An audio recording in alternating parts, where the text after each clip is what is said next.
Biodiversity, we introduced the word in 1988, means the totality of variation that you find, genetic variation in organisms, whether it's just right around where we're seated here, there's a biodiversity here, whether it's of Yosemite Park, California, or the world.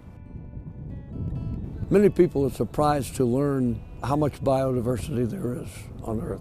There's a huge amount. They then are somewhat more surprised to learn how fast it's disappearing.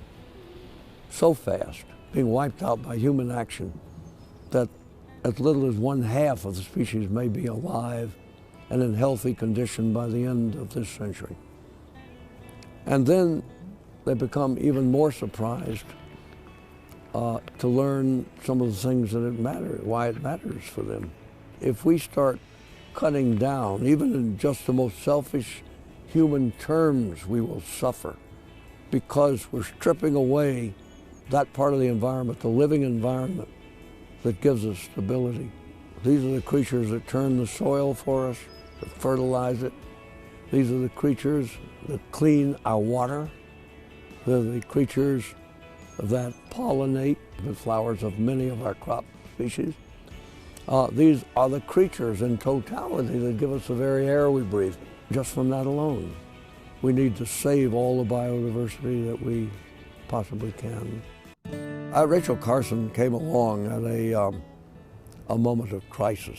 The crisis that existed in the United States at that time that most people were talking about there were two. One was the Cold War, and it was how to continue the balance of nuclear power to keep war breaking out with the Soviet Union, but it was also racial, in that we were just on the cusp of the civil rights movement, a great movement, and that's what was on people's minds. I still have a dream. It is a dream deeply rooted in the American dream. But there was another crisis that people didn't know about, and that was that we were poisoning the environment with chemicals. Her purpose was to say, hold up, we've gone so far that we're beginning to destroy nature. And of course she focused on birds because people will pay attention to birds.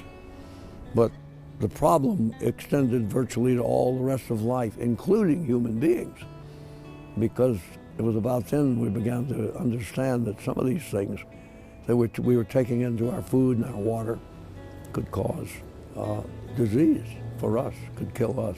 The legacy is that she shook America awake about an environmental crisis at a time when Americans didn't even know what an environmental crisis would consist of. It was the beginning of really the modern environmental movement because it was science-based. She was a trained scientist. When that was put across, then people were more open to learning about environmental crises. Americans never loved to think and worry about an environmental problem, but at least they were more open to it. Now I think we do have a growing environmental ethic in the United States. It has a long way to go, especially with respect to the living environment, to biodiversity, and the killing off of species and ecosystem. Americans don't seem much aware of that yet, but they're getting there. The world is beginning to wake up as a whole. I'm pleased that I had some association with her, and I became more of a conservationist myself within a few years.